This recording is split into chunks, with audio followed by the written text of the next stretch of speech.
नमस्कार दोस्तों, कौटिल्य सत्य एजुकेशन में आप सभी का स्वागत है। मैं हूं Satyendra Kumar.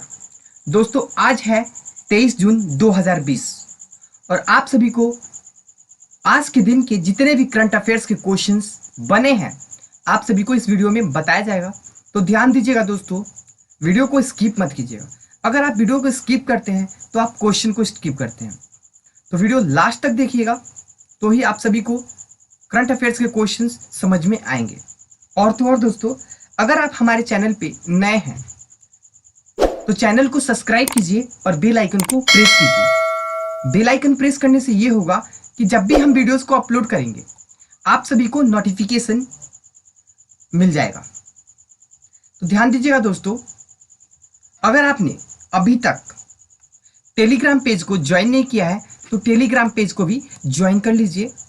Telegram page join करने से ये होगा कि जब भी हम करंट अफेयर्स के वीडियोस को अपलोड करेंगे और उस करंट अफेयर्स की पीडीएफ फाइल आप सभी को टेलीग्राम पेज पे मिल जाएगा। तो चलिए दोस्तों, क्वेश्चन को स्टार्ट करते हैं। क्वेश्चन स्टार्ट करने से पहले दोस्तों, आप सभी से मेरा निवेदन है कि वीडियो को लास्ट तक देखिएगा और अपने दोस्तों के पास शेयर जरूर कीजिएगा। तो चलिए, पहला क्वेश्चन आज का। भारतीय रिजर्व बैंक आरबीआई ने पीएमसी बैंक पर प्रतिबंध कितने दिनों के लिए बढ़ा दिया है? ऑप्शन ए 6 माह, ऑप्शन बी 10 माह, ऑप्शन सी 11 माह, ऑप्शन डी 8 माह। तो राइट आंसर होगा ऑप्शन ए 6 माह।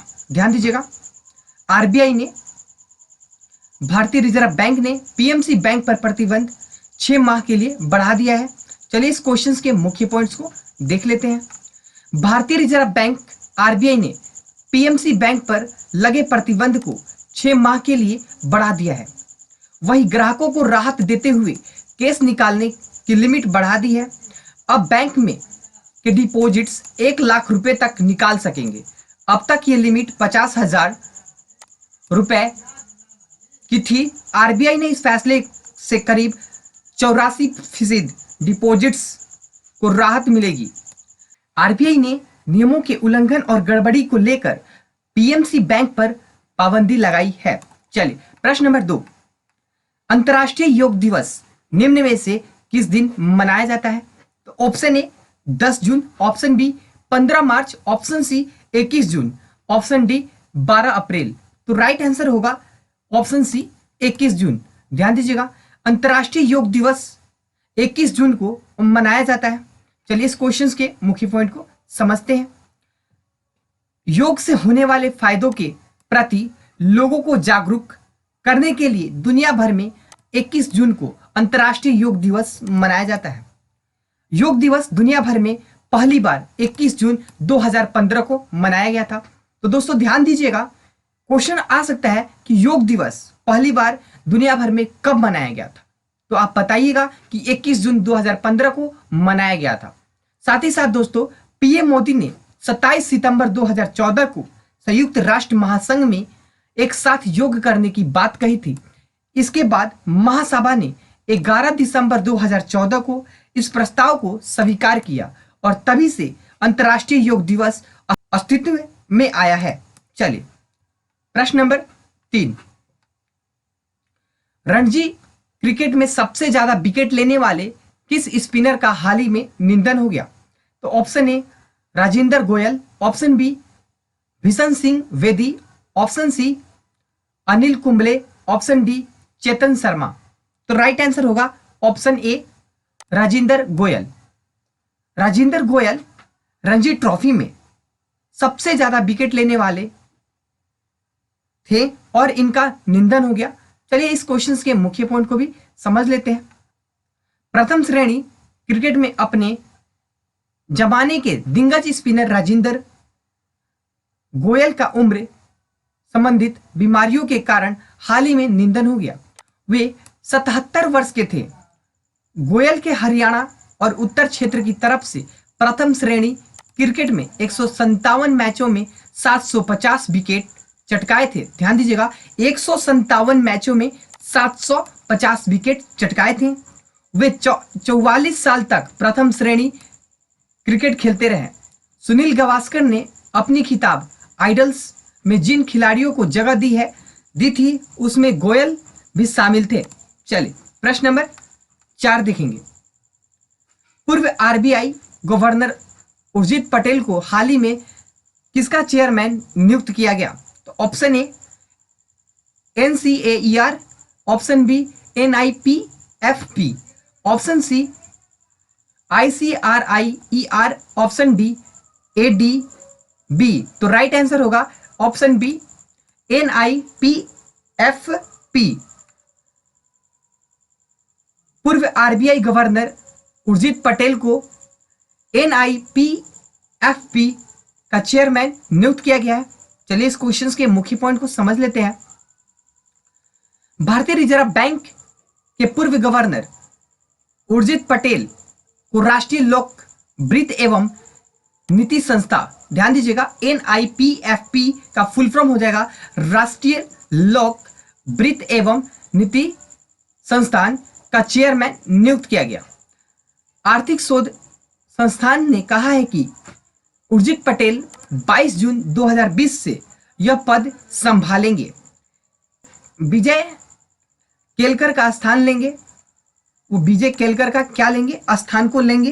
पहले विजय केलकर इस पद को संभालते थे, अब उर्जित पटेल इस पद को संभालेंगे। विजय केलकर 1 नवंबर 2014 को स्थान के चेयरमैन का पद संभाला था। ये कब संभाले थे? तो 1 नवंबर 2014 को इस पद को संभाले थे, चेयरमैन के पद को। अब उर्जित पटेल 10 दिसंबर 2018 को आरबीआई गवर्नर के कार्यकाल पूरा होने से पहले ही इस्तीफा दे दिए थे। चलिए प्रश्न नंबर 5। हाल ही में उत्तराखंड के प्रसिद्ध लोक गायक और संगीतकार का 94 वर्ष की उम्र में निधन हो गया। Option A Jeet Singh Negi, option B Amit Negi, option C Narendra Dutt Negi, option D Prakash Negi. तो ध्यान दीजिएगा राइट आंसर होगा Jeet Singh Negi. Option A right answer Jeet Singh Negi. Uttarakhand के मुख्यमंत्री त्रिवेंद्र सिंह रावत ने लोक गायक और गीतकार जीत सिंह नेगी के निधन पर शोक व्यक्त किया है। HMB ने साल 1947 में उनके गीतों को उन्हीं के आवाज में रिकॉर्ड किया था। ध्यान दीजिएगा जीत सिंह नेगी यह लोकप्रियता हासिल करने वाले गढ़वाली लोक गायक थे। लोक गायक जीत सिंह नेगी को गोपाल बाबू गोस्वामी लीजेंडरी सिंगर से सम्मानित किया गया था। जीत सिंह नेगी न सिर्फ प्रसिद्ध लोक गायक हैं बल्कि उत्कृष्ट संगीतकार, निर्देशक और रंगकर्मी भी रहे। 2 हिंदी फिल्मों में उन्होंने बतौर सहायक निर्देशक भी काम किया है। चलिए प्रश्न नंबर 6। भारत और किस देश की सरकार ने भारत में कोरोना संकट से निपटने और कमजोर वर्ग के लोगों की सहायता और स्वास्थ्य सेवाओं को बढ़ाने हेतु 2 लाख यूरो का करार किया है? तो option A Nepal, option B चीन, option C Pakistan, option D France. तो राइट आंसर होगा ऑप्शन डी। चलिए इस क्वेश्चन के मुख्य पॉइंट। भारत और फ्रांस की सरकार ने भारत में कोरोना संकट से निपटने और कमजोर वर्ग के लोगों की सहायता और स्वास्थ्य सेवाओं को बढ़ाने हेतु 2 लाख यूरो का करार किया है। फ्रांस एवं ऋण के माध्यम से भारत के साथ कोविड-19 संकट के मद्देनजर देश और केंद्र सरकार की क्षमताओं को बढ़ाने और देश के सबसे कमजोर लोगों की सहायता का काम करेगा। इसके लिए विश्व बैंक द्वारा भारतीय अधिकारियों के सहयोग से कार्य योजना बनाई गई है, जिसका लक्ष्य भारत सरकार के मौजूदा सामाजिक सुरक्षा उपायों को अनुकूल बनाना है। प्रश्न नंबर 7। विश्व शांति दिवस निम्न में से किस दिन मनाया जाता है? तो ऑप्शन ए 20 जून, ऑप्शन बी 10 मार्च, ऑप्शन सी 12 अप्रैल, ऑप्शन डी 15 जून। तो राइट आंसर होगा ऑप्शन ए 20 जून। 20 जून को विश्व शांति दिवस मनाया जाता है। चलिए इस क्वेश्चन के मुख्य पॉइंट को भी समझ लेते हैं। विश्व शांति दिवस प्रत्येक वर्ष 20 जून को मनाया जाता है। यह दिवस दुनिया भर में शरणार्थियों की स्थिति के बारे में जागरूकता बढ़ाने के लिए समर्पित है। इस दिन का उद्देश्य शरणार्थियों की दुर्दशा पर ध्यान आकर्षित करना है। इस दिन संयुक्त शरणार्थी एजेंसी, ध्यान दीजिएगा UNRWA को शरणार्थियों के लिए संयुक्त राष्ट्र उच्च आयुक्त के रूप में भी जाना जाता है, जो विभिन्न कार्यक्रमों की मेजबानी करता है और अपने अभियान के लिए विषय की घोषणा भी करता है। प्रश्न नंबर 8, किस राज्य के सहारनपुरन में 50 लाख साल पुराना स्टेगोडन प्रजाति के हाथी का जीवाश्म मिला है? ध्यान दीजिएगा। तो option A Bihar, option B Uttar Pradesh, option C Punjab. तो राइट आंसर होगा ऑप्शन बी उत्तर प्रदेश। उत्तर प्रदेश में सहारनपुरन में 50 लाख साल पुराना स्टेगोडन प्रजाति के हाथी का जीवाश्म मिला है। चलिए इस क्वेश्चन के मुख्य पॉइंट को समझते हैं। उत्तर प्रदेश के सहारनपुर में 50 लाख साल पुराना स्टेगोडन प्रजाति के हाथी का जीवाश्म मिला है। इस प्रजाति के हाथी अब विलुप्त हो चुके हैं। शिवालिक वन प्रभाग के सहारनपुर वन क्षेत्र में सर्वेक्षण के दौरान यह सफलता मिली है। जीवाश्म के अध्ययन के बाद Wadia institute of Himalayan geology Dehradun के वैज्ञानिकों ने दावा किया है कि यह जीवाश्म 50 लाख वर्ष से अधिक पुराना तथा स्टेगोडन प्रजाति की हाथी का है। चलिए प्रश्न नंबर 9, हाल ही में दक्षिण एशिया में आर्थिक कूटनीतिक संबंधों के चलते चीन द्वारा किस देश से चीन में निर्यात होने वाले सामान 97% ट्रैफिक छूट देने की घोषणा की है? Option A Bharat, option B America, option C Nepal, option D Bangladesh. तो राइट आंसर होगा ऑप्शन डी बांग्लादेश। चलिए इस क्वेश्चंस के मुख्य पॉइंट को देखते हैं। बांग्लादेश के विदेश मंत्रालय द्वारा इस बात की जानकारी दी गई है कि मत्स्य और चमड़े के उत्पादों को कवर करने वाली 97% वस्तुओं को चीनी ट्रैफिक से छूट दी जाएगी। चीन का यह कदम ढाका बीजिंग संबंधों के लिए महत्वपूर्ण साबित हो सकता है।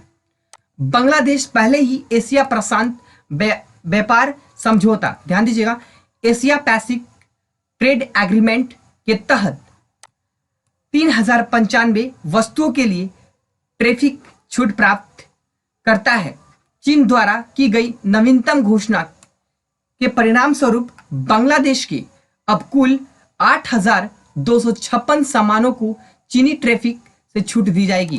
ध्यान दीजिएगा, 8256 सामानों को चीनी ट्रैफिक से छूट दी जाएगी। चलिए प्रश्न नंबर 10, कोरोना वायरस कोविड-19 के मद्देनजर वर्ष 2021 में आयोजित होने वाले 93वें अकादमी पुरस्कार अथवा ऑस्कर को कितने माह के लिए स्थगित कर दिया गया है?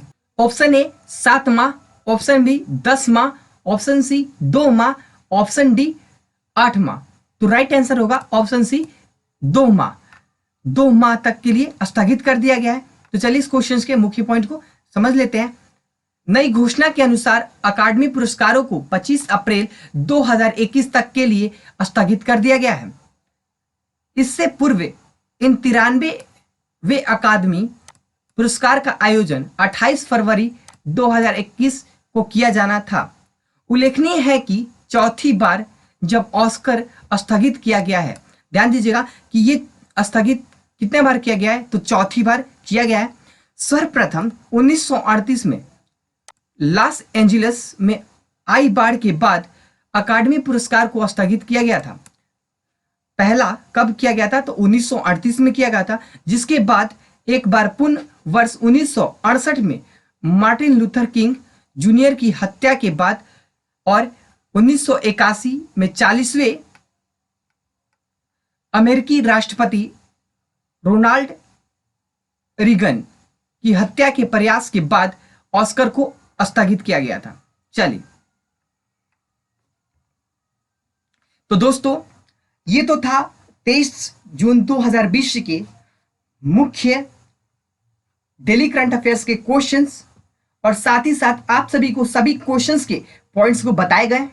तो दोस्तों आपको वीडियो कैसा लगा तो आप लाइक करके हमें जरूर और कमेंट करके जरूर बताइएगा। और दोस्तों साथ ही साथ आप अपने दोस्तों के पास जरूर शेयर कीजिए। और तो और दोस्तों, अगर आपने टेलीग्राम पेज को ज्वाइन नहीं किया है तो टेलीग्राम पेज को भी ज्वाइन कर लीजिए। टेलीग्राम पेज ज्वाइन करने से आप सभी को रोजाना पीडीएफ फाइल टेलीग्राम पेज पे मिल जाएगा।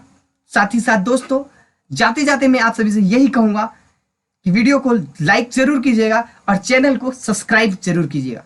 चलिए अगले वीडियो में मिलते हैं। नमस्कार दोस्तों।